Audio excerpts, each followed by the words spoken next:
तो ये देखिए, अभी ये हमारे पास बटर पेपर जो है वो तैयार हो गया है। नेगेटिव यानी कि तैयार हो गया है, और अब हम इसको फ्रेम में एक्सपोज करने जा रहे हैं। तो ये इसको हमने लाइट बॉक्स के ऊपर लगा लिया है।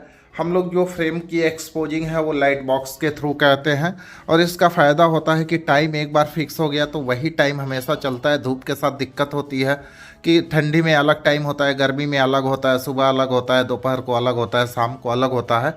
इससे बेटर है कि एक ही बार में हमने लाइट बॉक्स में लगा दिया, एक टाइम निकाल लिया और उसी टाइम पे हम इसको एक्सपोज करेंगे।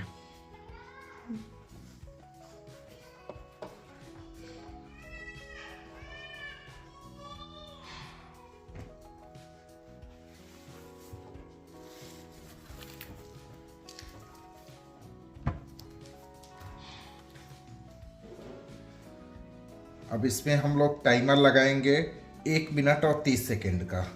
1 मिनट 30 सेकेंड में हमारा फ्रेम जो है वो एक्सपोज हो जाएगा।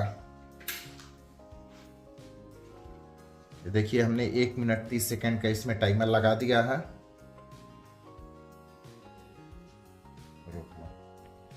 अब 1 मिनट 30 सेकेंड करीब करीब हो गए हैं, और अब हम लोग इसको एक्सपोज करेंगे।